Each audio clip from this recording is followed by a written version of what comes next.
कैसे दौड़ पाएगा?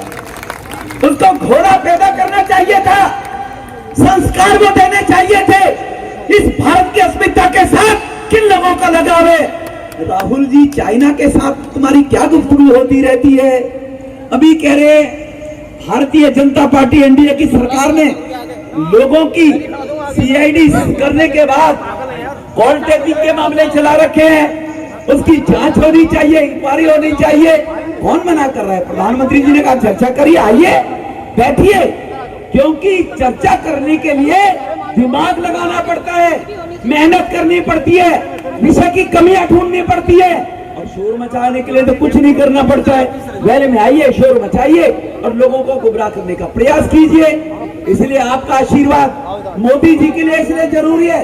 हमारे देश में जनधन योजना जैसी भारत के गरीब लोगों तक सीधा पैसा उनके खाते में पहुंचे, इसी देश के प्रधानमंत्री ने 91 में बोला था, हमारे दिल्ली से गरीबों के लिए 100 रुपए चलते और 15 पैसे पहुंचते हैं।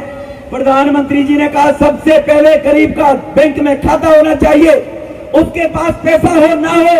70 साल तक देश में लोगों के खाते नहीं थे, अगर खाते बैंकों में होते तो 36 करोड़ लोगों के जनधन खाते खुले हैं। ये क्यों लोगों ने खुलवाए? पूछना चाहते उन लोगों से जो पूछना चाहते कि मोदी जी बताएं, पेट्रोल महंगा हो रहा है, डीजल महंगा हो रहा है। जैसे जब ये पैदा हुए थे, जब ये सत्ता में आए थे, जब ये देश आजाद हुआ था, तब तो पेट्रोल का रेट, और 2014 के मोदी जी के आने के बाद 14 तक केवल पेट्रोल का रेट 5 रुपए लीटर था।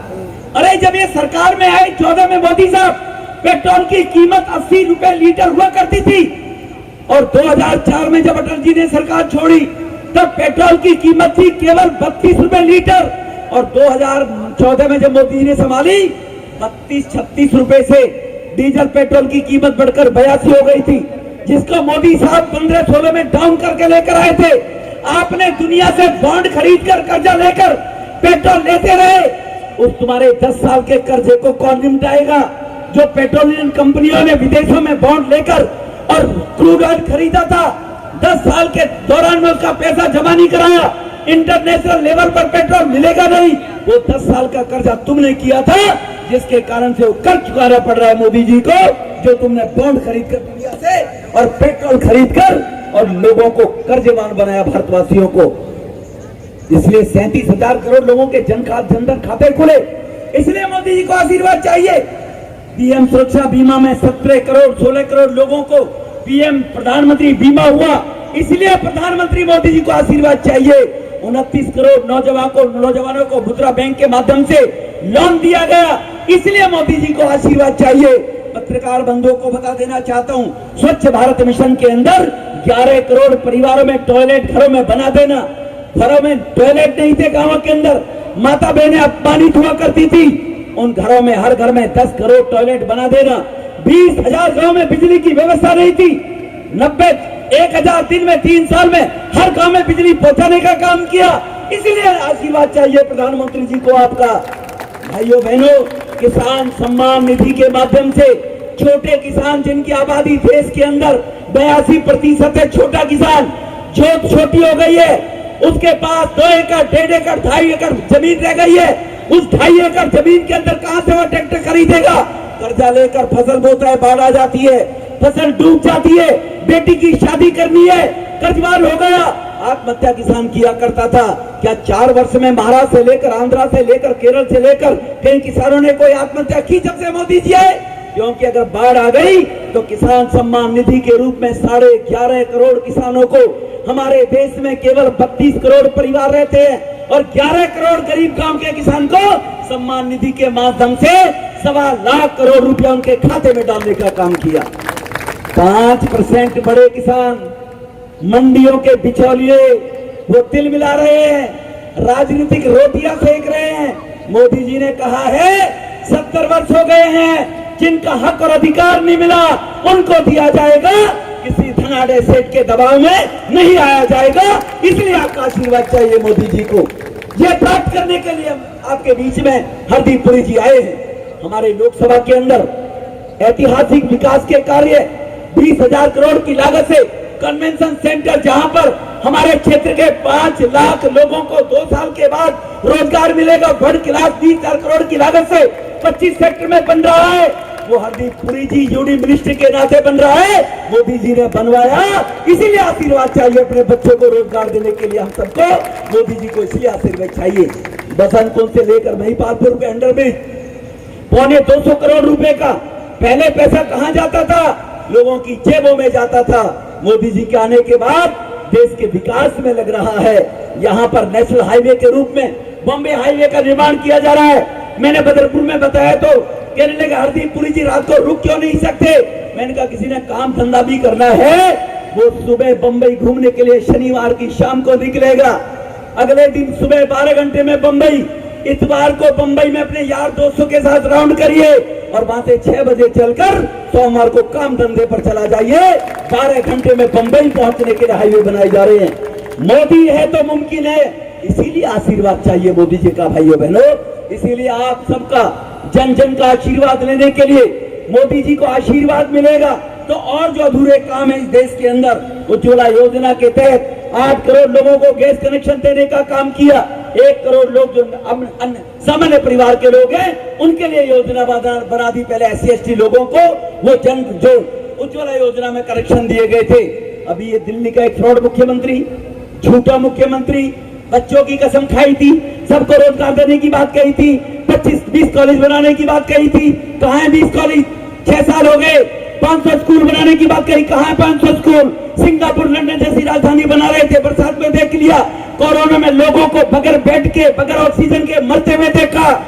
दुनिया में सबसे ज्यादा मौत का रेशो हुआ तो दिल्ली के अंदर हुआ भाइयों बहनों। अभी 100, 150, 200 करोड़ रुपए एडवर्टाइजमेंट में लगा दिए। मोदी जी ने 150 कानून बदल दिए जो अंग्रेजों के जमाने के थे कि लोगों को अगर काम धंधा करना है कानून अड़चन नहीं आने चाहिए। ये भ्रष्टाचार बढ़ाते हैं। देश की RTO का ऑफिस बंद हो जाने चाहिए। 4 मार्च 2021 को गडकरी जी ने, ट्रांसपोर्ट मिनिस्टर ने कानून बनाया, क्योंकि मोटर कानून केंद्र सरकार का विषय है, वो केंद्र सरकार के अधीन आता है, पूरे देश में लागू होता है। एक लाइसेंस दिल्ली में बनेगा तो क्या दिल्ली में लागू होता है? पूरे देश में होता नहीं होता है? गाड़ी की रजिस्ट्रेशन दिल्ली में होती है, पूरे देश में गाड़ी चलती है नहीं चलती है? लेकिन कहा RTO के दफ्तर में मैंने ताले लगा दिए। केजरीवाल साहब, ताले तो मोदी जी ने लगा दिए। पार्लियामेंट में कानून बना दिया कि अब लाइसेंस बनवाना है, लर्निंग लाइसेंस बनवाना है, गाड़ी का रजिस्ट्रेशन कराना है, गाड़ी का रजिस्ट्रेशन, गाड़ी ट्रांसफर करानी है, ऑनलाइन आधार कार्ड के आधार पर ऑनलाइन अप्लाई करिए, आपके घर में लर्निंग लाइसेंस आ जाएगा। ये कानून केवल दिल्ली के लिए नहीं बना भाइयों बहनों, ये कानून पूरे देश के लिए बना है। उड़ीसा की, यूपी की और महाराष्ट्र की सरकार ने 3 महीने पहले लागू कर दिया। केजरीवाल, आप तो 3 महीने से लुटवा रहे थे दलालों के माध्यम से लोगों को। आपकी नींद तो 5 महीने बाद खुली है और आप होर्डिंग लगा रहे हो। RTO के ताले मैंने बंद कर दिए। RTO के ताले बंद हुए तो मोदी जी के पार्लियामेंट में कानून बनाने से, मोटर लाइसेंस कानून केंद्र का विषय है, मोदी जी का विषय है। केजरीवाल विधानसभा में ऐसा कोई कानून ला ही नहीं सकता था, लेकिन लोगों को जानकारी नहीं होती है। लोग समझते RTO के ताले केजरीवाल ने लगवा दिए। इसलिए मोदी जी जनहित के कार्य कर रहे हैं। इसीलिए आशीर्वाद चाहिए मोदी जी को। लोगों का जन आशीर्वाद यात्रा के माध्यम से हमारे हरदीप पुरी जी जो मिनिस्टर हैं, हमारे एरो सिटी से महिपालपुर तक, एयरपोर्ट से तुगलकाबाद, जयपुर तक मेट्रो, केजरीवाल ने कहा मेरे पास पैसा नहीं है, 4 फेज की मेट्रो दिल्ली में बननी थी, सारी रोक दी। हरदीप पुरी जी ने कहा केजरीवाल साहब 10,000 करोड़ तुम्हारे हिस्से में आता है, 2 साल हो गए, पैसे देते हो तो दीजिए, वरना केंद्र सरकार पैसा लगाकर मेट्रो खुद स्टार्ट कर देगी। केजरीवाल गिड़गिड़ाता है हरदीप जी के पास, हरदीप जी दे दूंगा पैसे अपने हिस्से के आधे। आज वो मेट्रो का काम चल रहा है, हरदीप पुरी जी के कारण चल रहा है। हरदीप पुरी जी ने जब उनको कहा यहाँ पर साउथ दिल्ली के अंदर रग्बी का स्टेडियम पूरे दुनिया में नहीं है, भारत पूरे देश में नहीं है, 70 साल तक क्या करते रहे? हमारे बच्चे खेलना चाहते हैं, उस रग्बी के स्टेडियम की 3.5 एकड़ जमीन करके और कहा बिदुड़ी साहब 6 महीने के अंदर अंदर रग्बी स्टेडियम के निर्माण का कार्य मैदानगढ़ी में इग्नू के बराबर में चालू हो जाएगा। इसलिए मोदी है तो मुमकिन है। इसलिए मेरे मीडिया के बंधुओं, इसलिए ये जन आशीर्वाद यात्रा, इसलिए इसका रिस्पांस लोगों को, देश के और दिल्ली के लोगों को देने का उनका कर्तव्य बनता है, वो दे रहे हैं। और जैसा रिस्पांस दे रहे हैं, भारतीय जनता पार्टी का एक एक कार्यकर्ता हर समाज के पास घर घर जाकर बैठकें करके समाज जो भी है हमारे, चाहे खटीक समाज है, वाल्मीकि समाज है, ब्राह्मण समाज है, जाट समाज है, ठाकुर समाज है, इस प्रकार से जोशी समाज है, बंजारा समाज है, दिल्ली में जो भी समाज रह रहे हैं सब निकल कर बाहर आ रहे हैं, निकल कर बाहर आकर और आशीर्वाद दे रहे हैं। इसलिए आज पालम के दादा देव का आशीर्वाद लेते हुए हमारी बहनें कुछ अभिनंदन करना चाहती है हरदीप पुरी जी का। इसलिए मैं ज्यादा समय ना लेते हुए आप सब लोगों से निवेदन करूंगा, घर घर गली गली जाकर लोगों को बताएं कि मोदी जी ने किया है। इसलिए सरल, सुगम, पारदर्शी, भ्रष्टाचार मुक्त शासन इस देश में रहे, भ्रष्टाचार समाप्त हो, इसलिए मोदी जी को आशीर्वाद देना है। इसीलिए जन आशीर्वाद की ये यात्राएं हमारे देश में निकाली जा रही है। जो 48 मंत्री बने हैं, क्योंकि आपको मालूम है, बाकी डिटेल से विस्तार से हरदीप जी सब चीजों की जानकारी आपको देंगे। यही कहकर मैं अपनी वाणी को विराम दूंगा। आप लोग इतनी भारी संख्या में आए, हमारे कार्यकर्ताओं ने जी जान लगा के ये जन आशीर्वाद यात्रा को संपूर्ण कराया हमारे पूरी लोकसभा क्षेत्र के अंदर। इसका हृदय से मैं आपका आभार व्यक्त करते हुए अपनी वाणी को विराम दूंगा।